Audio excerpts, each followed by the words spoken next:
আপনাদেরকে জানাই মামনের রান্নাঘরে স্বাগতম। আজ আমি বানাবো পটল পোস্ত সম্পূর্ণ নিরামিষভাবে। আসুন দেখে নিই কী কী উপকরণ দিয়ে আমি পটল পোস্তটা বানাই।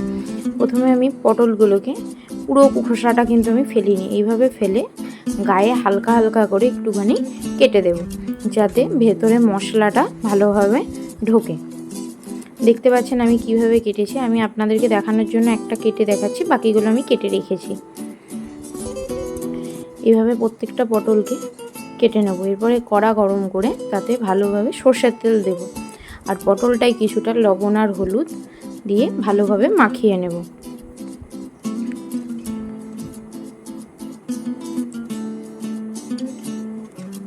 এরপরে কড়াইয়ে একে একে পটলগুলোকে দিয়ে ভালোভাবে ভেজে নেব নাড়াচাড়া করে।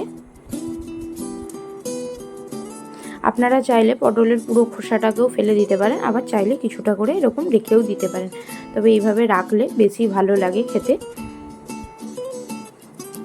এরপরে একটা মশলা তৈরি করে নেব, পেস্ট। প্রথমে আমি এখানে একটা মিক্সিং জারের মধ্যে 4 চামচ পোস্ত, 1 চামচ কালো সর্ষে, 1 চামচ সাদা সর্ষে, 5টা কি 6টা কাজু বাদাম, আর একটু আদা আর ঝাল অনুযায়ী কাঁচা লঙ্কা দিয়ে একটা পেস্ট বানিয়ে নেব। এরপরে কড়াইয়ে যে পটল ভাজার তেলটাতেই শুকনো লঙ্কা আর কালো জিরে ফোড়ন দিয়ে দেব, দিয়ে যে মশলার পেস্টটা বানিয়ে রেখেছি সেটাকে দিয়ে দেব। দিয়ে একটু নাড়াচাড়া করে মিক্সিং জারটাকে ধুয়ে একটু জল দিয়ে দেবো। এরপরে হলুদ আর স্বাদ অনুযায়ী লবণ আর চিনি দিয়ে দেব, দিয়ে ভালোভাবে মশলাটাকে একটু কষিয়ে নেব যতক্ষণ না তেল ছাড়ছে।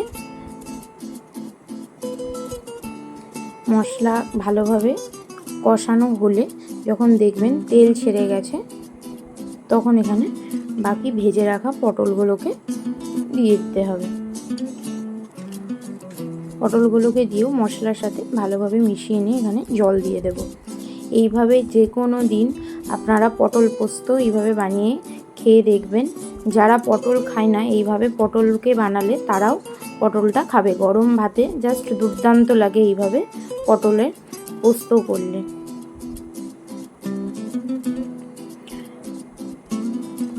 আপনারা এইভাবে পটল পোস্ত বানিয়ে খেয়ে দেখবে, অবশ্যই আমাকে জানাবেন কেমন লাগলো।